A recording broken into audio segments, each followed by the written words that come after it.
কি দেখে বুঝতে পেরেছেন কার জন্মদিন? জি হ্যাঁ, আমাদের টমেটো আপার জন্মদিন।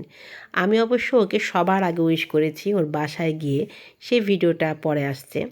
এই কেকটা দিয়েছে আমাদের প্রবাসী ভাইয়া লোকমান ভাই, আর এই যে এটা দিয়েছে হচ্ছে তানবিরা। দুইটা কেকই অসাধারণ। জন্মদিনের প্রোগ্রামটা ছিল তালাইমারি পিজা ওয়ালিতে। তো আমি আর প্রেমা সাজাবো বলে একটু আগেই গিয়েছিলাম, কিন্তু সেরকম পরিস্থিতি ছিল না বলে আমরা সাজাতে পারিনি। সারপ্রাইজ জিনিসটা কিন্তু অন্যরকম। যেমন কেক দুটো দেখার পর নায়রার যে অনুভূতি ছিল সেটা অসাধারণ ছিল। ওর ফেস দেখে বোঝা যাচ্ছে সে কতটা খুশি।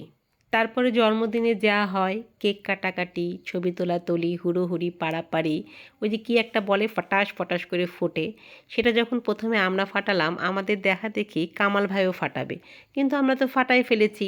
পরে দেখা গেল না আর একটা ছিল। তো যাই হোক, এখানে কামাল ভাইও ফাটাচ্ছিল। কেক যেহেতু দুটা ছিল তাই প্রথমে কামাল ভাইরা একটা কেটেছে, পরের বার আমরা একটা কেটেছি।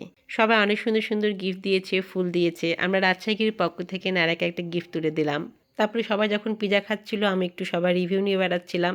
তারপর অবশেষে আমিও খেলাম। বাসায় অবশ্য বেঁধেও নিয়ে এসেছিলাম মাশরাফির জন্য। পরিশেষে একটা কথা বলি, যে কোনো পরিস্থিতিতে যে কোনো জায়গায় মানিয়ে নেওয়াটাই বড় কথা। আসসালামু আলাইকুম।